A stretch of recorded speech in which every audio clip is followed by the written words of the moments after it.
Tonight, a younger version of the United Nations comes to Troy. Plus, tips on keeping you safe for spring break. Stay tuned. TrojanVision Nightly News starts now. From the high-definition digital production center on the Troy campus, with news from Troy University locations around the world, this is TrojanVision Nightly News. Hello and welcome to Troy TrojanVision Nightly News for March 7, 2013. I'm Christina Cook. And I'm Deatra Montgomery. Thanks for joining us this evening. Troy University's Trojan Center was full of delegates who represented countries from around the world, but these delegates were a bit younger than usual. Middle school students gathered in the Trojan Center ballrooms on Thursday for the Southeast Alabama Model United Nations Assembly.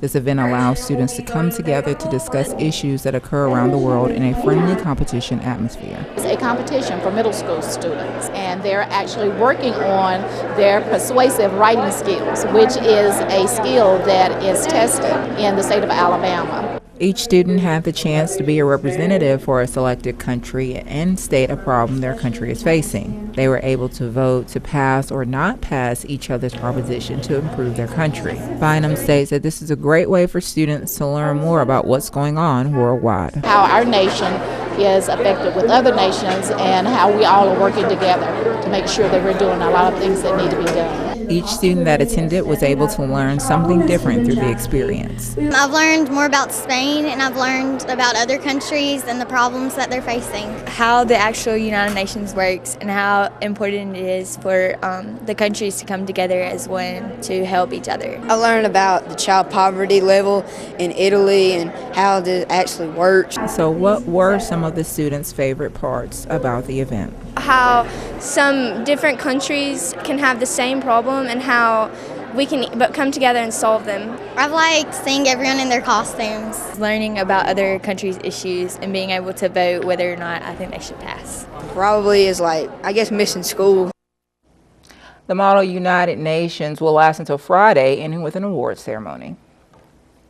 Students will not be on campus next week due to spring break, but for anyone else planning to drive to or through the Troy University campus next week, they may need to make plans for an alternate route. University Avenue will be closed at the roundabout beginning Monday, and its closure is expected to last through Friday. The road will be closed for repairs and maintenance on the roundabout. Collegedale will also be closed to non-emergency as well this time period, so drivers will need to make alternate travel arrangements while on campus. And there will be one group of Troy students who will not have to worry about any road closures, as they're going to be walking to the beach this spring break.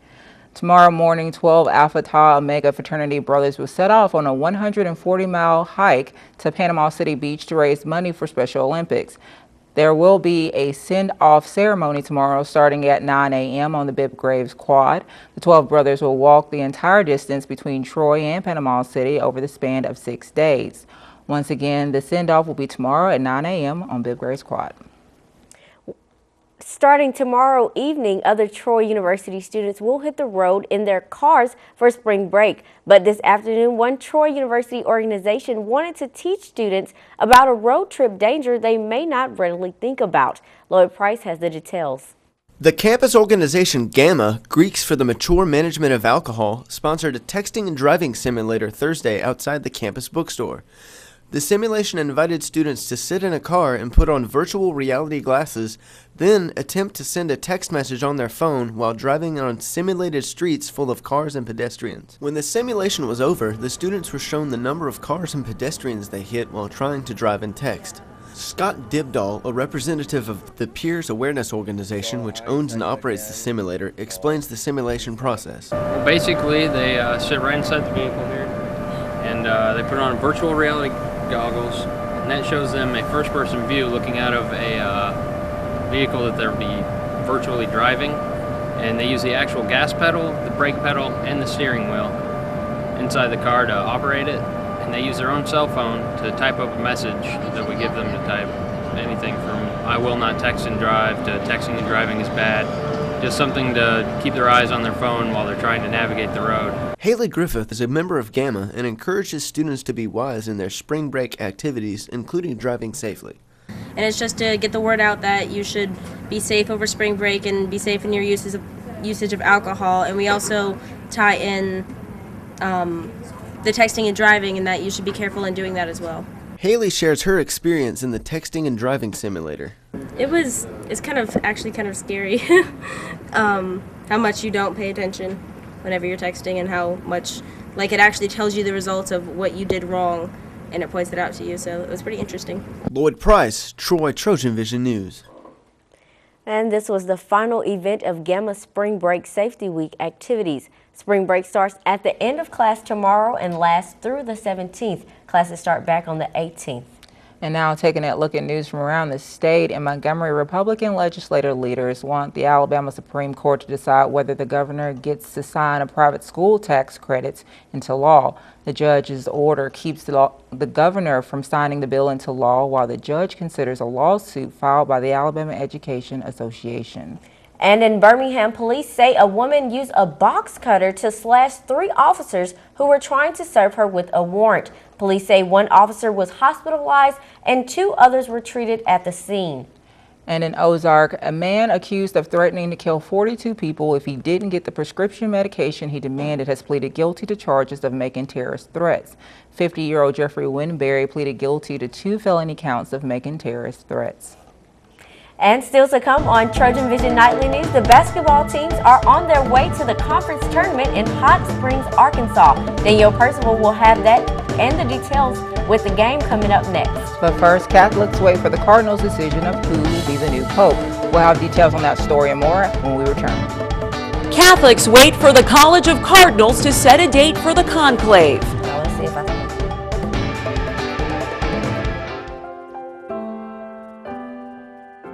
At the heart of what we do in the College of Business is care for the student. It's a personal thing with the students. We feel like the students are our most important asset, our most important products. I have never been anywhere where I've known so many students on first name basis. They stop by socially to talk to. So we understand who our students are, and we're trying to help them be better in their areas of professional work. My colleagues and I work together to create programs that our students need.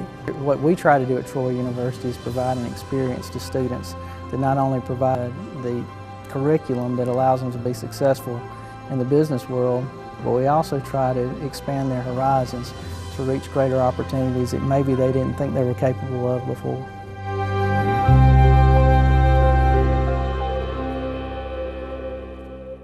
From the high-definition digital production studios of Troy University, you're watching the award-winning Troy TrojanVision Nightly News.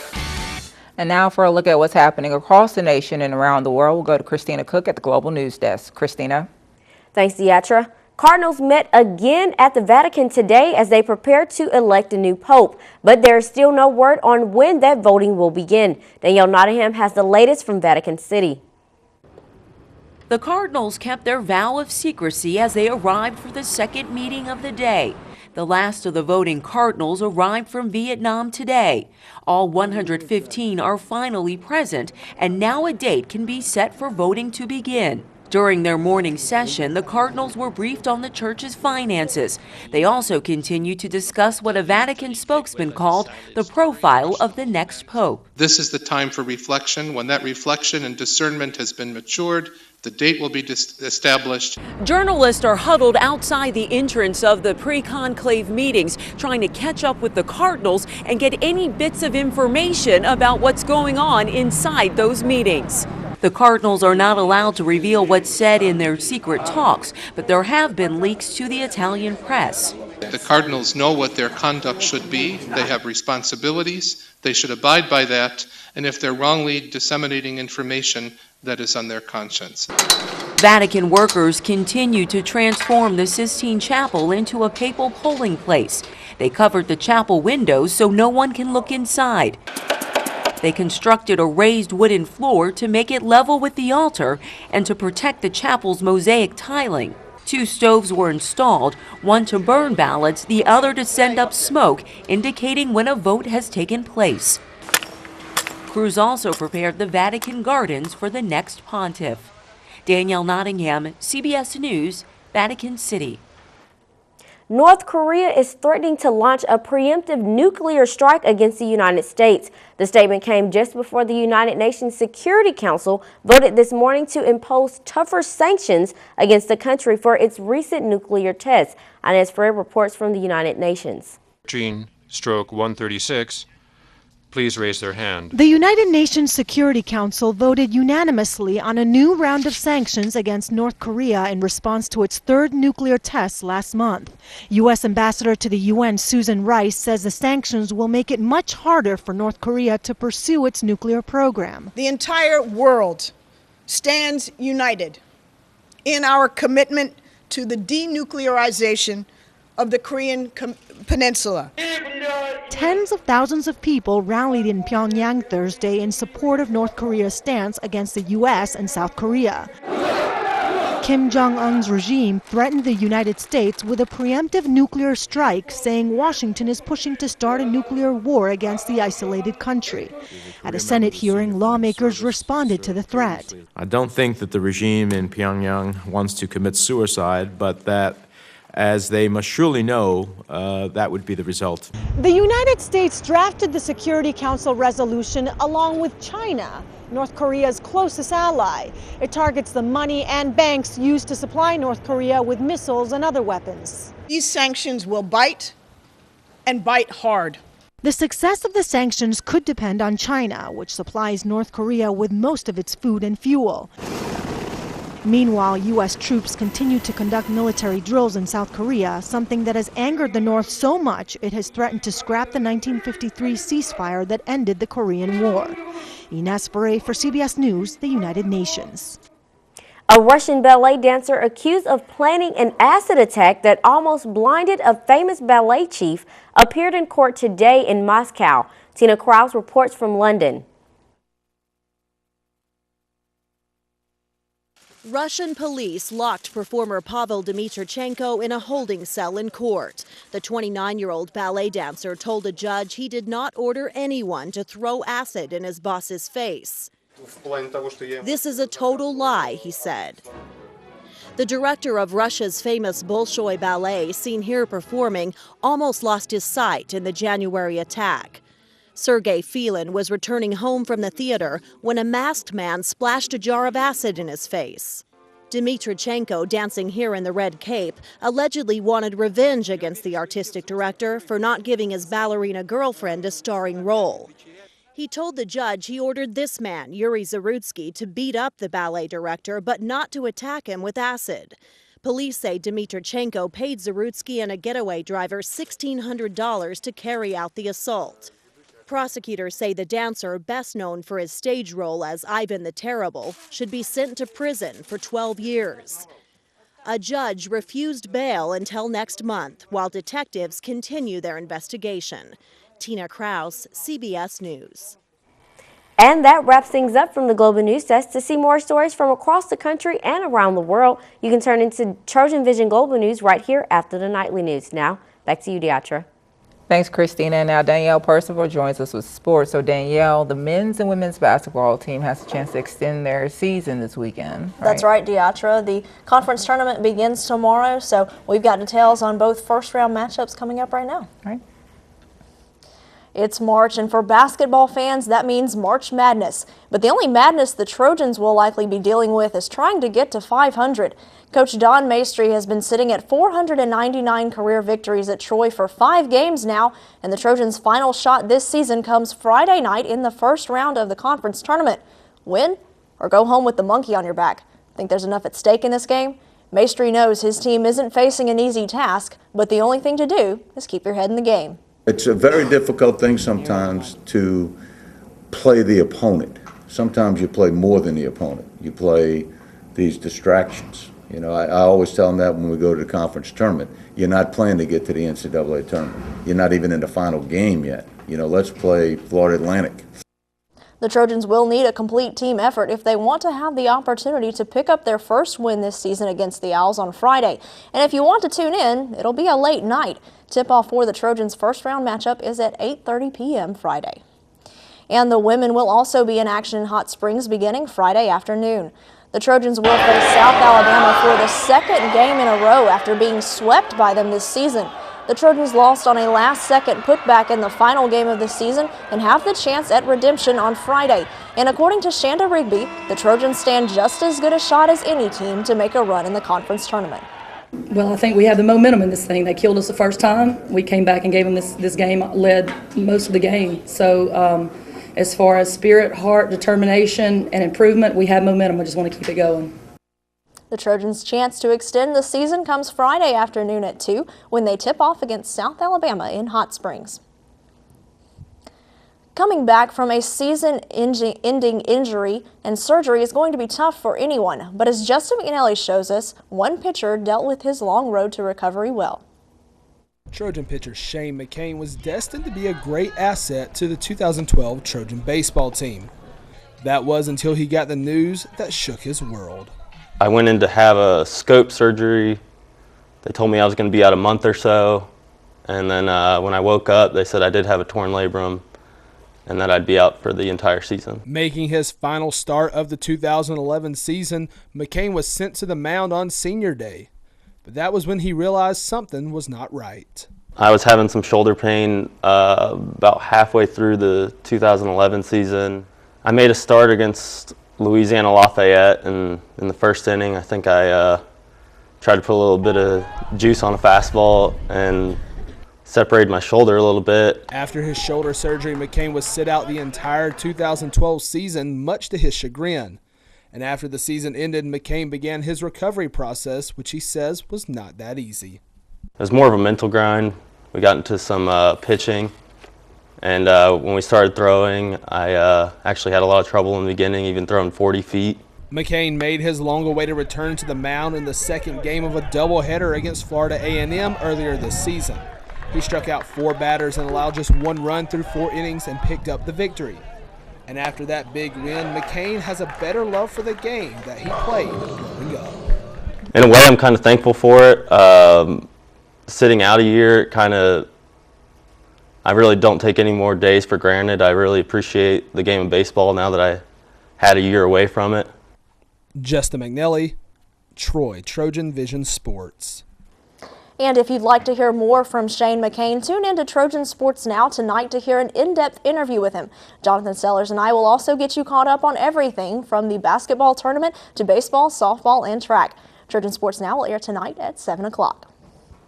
So Deatra, Christina, if you're interested in Trojan sports and haven't gotten enough just yet, be sure to tune in tonight at 7 o'clock. You can learn about everything that's going on and also get prepared for everything that's to come this weekend. All right, well, best of luck to the men's and women's basketball team. Hopefully they can catch a win and maybe catch that 500 for the men's team. That's right. It would be an incredible thing to do with everything on the line here in the conference tournament. Exactly. Thanks, Danielle. Thanks, guys. Thanks, Danielle. Still to come on Trojan Vision News, we learned why some golfers in the area are playing for a cause. But first, we've seen sunny skies but chilly temperatures. Will this last throughout the week, Bree?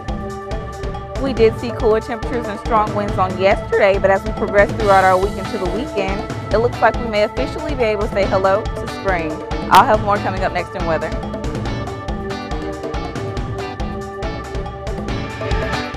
My niche and what I'm good at and what I can go far in life. As soon as I started athletic training, I fell in love with it. Troy University's College of Health and Human Services prepares students for high-demand careers of today and tomorrow. Careers offering attractive pay and the opportunity to make a difference in the lives of others. My courses aren't just classwork. I've worked with the Department of Human Resources to put my skills to work with helping people. With bachelor's and advanced degrees in athletic training, sport and fitness management, nursing, human services, rehabilitation and social work, health education, and physical education, all of Troy's College of Health and Human Services programs are nationally accredited, and our helpful faculty is dedicated to quality and student success. As long as you're willing to do the work, they're willing to sacrifice their time and effort to make sure that you get to your goal. We change the world. Come join us. Contact Troy University, where we educate the mind to think, the heart to feel, and the body to act. From the high-definition digital production studios of Troy University, you're watching the award-winning Trojan Vision Nightly News. And now Bree Sanders joins us with weather. So you know, Bri, I think a lot of people are getting spring break fever right now, especially with tomorrow being the first day. And a lot of people typically leave early on this day, this Thursday, if they may not have Friday classes. So what can they expect for tonight's weather and the event that they're traveling on the road tonight and also tomorrow? Well, it looks like as we move into tonight will be a little bit cooler than what we've been experiencing lately, but tomorrow will bring us almost 70-degree temperatures for those of you who are leaving early for spring break. Now, as we head throughout the rest of the week, may be a different story. I'll get more into that in just a moment, though. First, let's take a look at our campus snapshot. Right now on campus, we see that the sun is setting perfectly over Bibb Graves. So if you're out and about right now, you may want to enjoy this beautiful sunset in our area. Current conditions right now, we have partly cloudy skies, temperatures at 63 degrees, dew points at 27 degrees, humidity is at 26%, barometers at 30.23 inches and steady. Winds are coming in from the north-northwest at 8 miles per hour. Today's stats, we had a high today of 64 degrees, a low of 31. There was no rain in our area today. The sun rises at 6:07 a.m. and it should set at 5:47 p.m. Temperatures around the state, overall, we have warm temperatures right now. Mobile coming at 59, Huntsville at 50, Birmingham at 57, Montgomery at 62 degrees, Troy, Phoenix City, and Dothan all at 63 degrees. Temperatures around the southeast, on average in our state, we're at about 54 degrees here in Birmingham. And as we move throughout the rest of the southeast, those temperatures increase significantly right there to the upper 50s in South Carolina, upper 40s right there in North Carolina. However, temperatures around the United States, we're about half and half right now. We see a lot of blue pigment towards the northern half of the states, a lot of cooler temperatures there. But as we take a look towards the southern parts of the states, we have a lot of yellow and orange pigment, a lot of warmer temperatures coming through New Mexico area, possibly Texas. Current surface map, a lot of weather systems going on right here through the west coast. We have the stationary front coming through the Midwest, cold fronts coming through certain parts of these states, a lot of high pressure systems here, one sitting right there at the northern tip of California. Possibly a lot of rain systems in their area with all this weather going on right now. So if you might be headed that way over the next couple of days, make sure you keep that rain gear on hand with you. As we take a closer look back towards the southeast, however, nothing too much going on in our area. A few light winds, this high pressure system sitting here right towards the western coast of Tennessee, but nothing too much for us to worry about here in the state of Alabama. Precipitation forecast over the next 48 hours in the southeast as a whole. It doesn't look like we should be experiencing any rain this way, but if we come back towards the Texas area, kind of towards Mississippi, we may have these rain systems pushing through over the next few days, so definitely stay on the lookout for that. As we move into tomorrow on Friday, like I said, no rain in our area, but we do see green pigments of rain forming right over here in the Texas area, and on Saturday, those rain conditions push more towards the southeast, and on Sunday, it seems like they keep coming further and further towards our state, and on Monday, we may have those rain systems in our area as well as certain parts of Georgia as well. So if you all are going out to the beach, maybe Monday might not be a great day to head out to the beach, but like I said, definitely keep that rain gear on hand with you and be on the lookout for those rain systems. For tonight's forecast, we have mainly clear skies in our area, a few passing clouds overnight, winds coming in from the north-northwest at about 4 miles per hour with a low of 34 degrees. So like I said earlier, we will have a cooler night tonight, but as we move into tomorrow, we have sunny skies, a high UV index, winds light and variable coming in from the north-northeast at 5 miles per hour with a high of 68 degrees. So like I said, if you thought today was picture perfect, just wait until tomorrow. Beautiful skies, gorgeous temperatures, spring-like conditions in our area, almost 70 degrees. So for those of you headed out for spring break, or even if you're staying right here in Troy, you can definitely enjoy your day. Looking at our 4-day forecast, tomorrow, like I said, the high gets to about 68 degrees with a low of 40 degrees. On Saturday, the high continues to rise. We have partly cloudy skies in our area, high at 70 degrees, low of 48. On Sunday, the high gets to 75 degrees, still partly cloudy skies in our area with a low of 54. And on Monday, the high drops back down to 70 degrees, but we also have a 70% chance of scattered showers and thunderstorms in our area. So, Christina, for those who are going out early for spring break, tomorrow will definitely be a picture perfect day. But like I said, on Monday, we may have a small chance or a high chance of rain, possibly scattered showers and thunderstorms in the southeastern area as a whole. So definitely keep that rain gear on hand with you and look out for that. Okay, well, one of us 6 days of a spring break with bad weather, that's not too bad. That's fine. That's just one day. I agree. Thanks so much. Thanks, You're welcome.